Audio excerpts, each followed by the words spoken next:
Y vamos a hablar de actualidad de Estados Unidos que abordamos cada jueves con María Rothman, periodista. Hoy, María, muy buenas tardes, muchas noticias que comentar.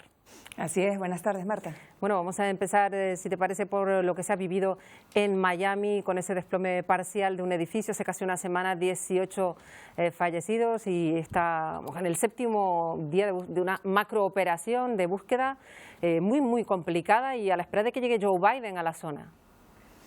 Sí, exactamente. Ha sido una desgracia realmente lo que ha ocurrido, que ahora empezamos a ver las causas y que se podían haber prevenido según los informes que estamos viendo de problemas que ya existían en este edificio desde hace muchos años, un edificio de 40 años, que una reparación de 9 millones estaba prevista o era requerida y no lo hicieron, y pues ahora hay 146 personas que todavía no se sabe dónde están, que están desaparecidas, y como comentabas, Marta, 18 fallecidos. Efectivamente, cuando vemos las imágenes nos damos una idea de lo complejo que debe ser pues rescatar a personas en medio de esa inmensa montaña de escombros. Yo creo que las imágenes nos dejan ver realmente a lo que se enfrentan los mejores equipos de rescate del mundo, probablemente los más especializados, que no han logrado en este momento sino encontrar 18 víctimas de momento.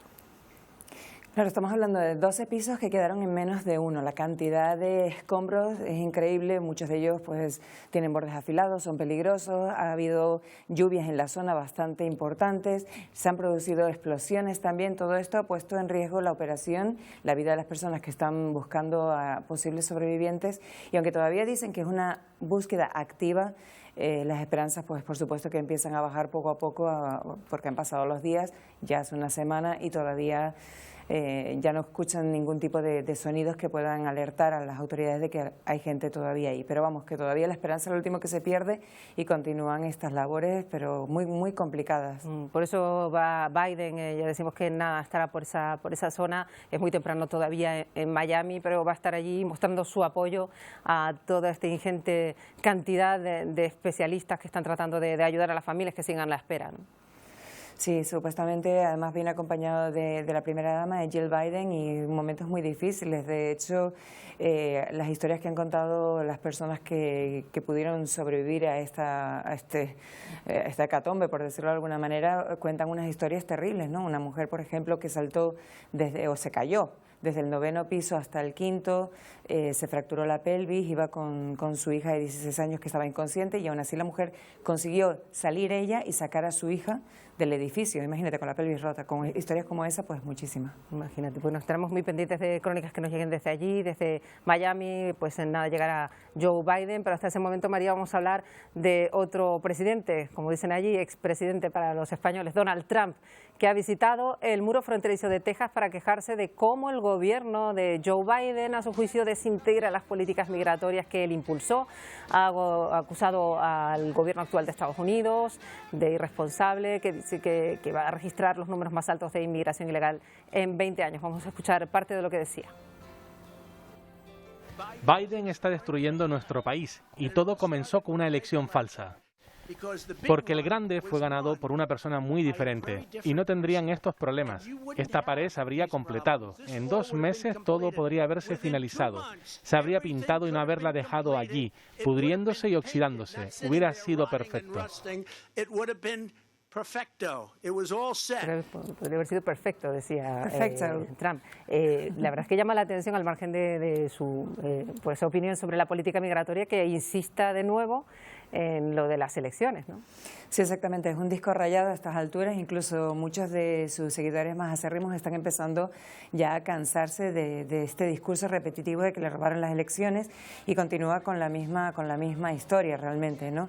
Curiosamente, de muchos periodistas que estaban allí, el interés que tenían en las preguntas no era necesariamente el de su visita a la frontera, sino lo que está pasando con toda la investigación que tiene el expresidente en curso en Manhattan sobre evasión de impuestos y otras cuantas, ¿no? Efectivamente, porque en estos momentos toda la prensa digital, tanto la europea como la norteamericana, está muy pendiente del director financiero de Donald Trump, que se ha entregado ya directamente sin conocer los cargos que pueden salpicar evidentemente a Donald Trump. Tiene que ver con sus empresas, en este caso esta causa judicial a la que se enfrenta.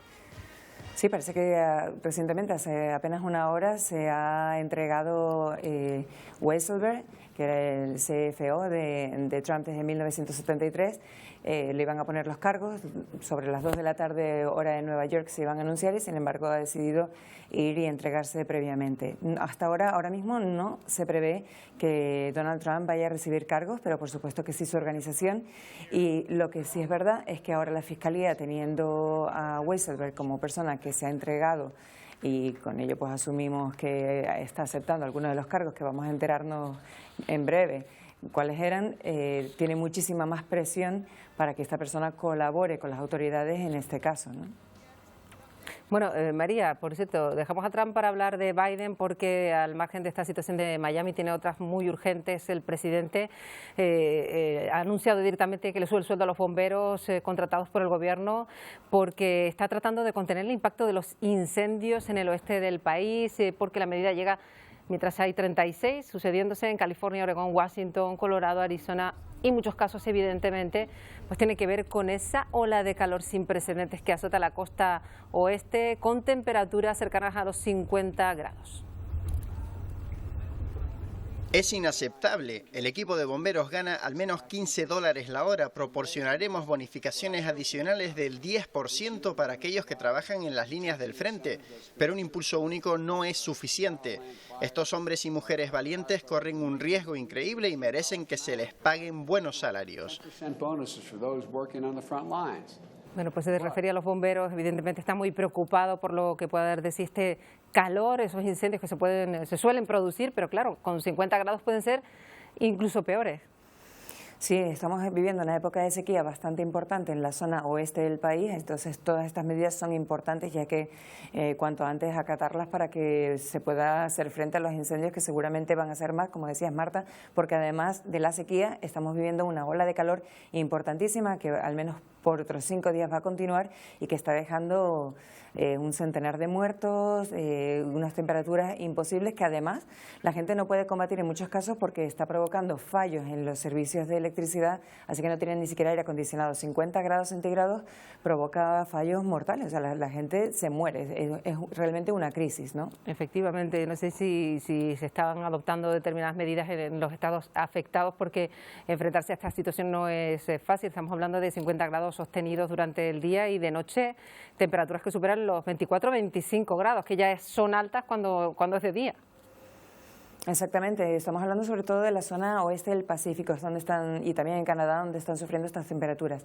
En algunas zonas ha empezado a bajar un poquito de la temperatura, pero en muchas continúa. Por ejemplo, en Spokane, Washington, donde vive mi cuñada, su familia, sus hijos, están viviendo ahora mismo pues, en uno de los lugares donde más calor están sufriendo en este momento, ¿no? Y como decíamos, los golpes de calor en este caso, la deshidratación, los infartos, todo esto ocurre cuando las temperaturas son tan normalmente exageradas, ¿no? Sobre todo para una zona del país que suele tener temperaturas mucho más frescas. Efectivamente, pues una situación, ya decimos, que no se había visto allí, lugares donde en esta época del año deberían estar pasando pues 24, 25 grados, ya decía María, y están enfrentándose a estas altísimas temperaturas.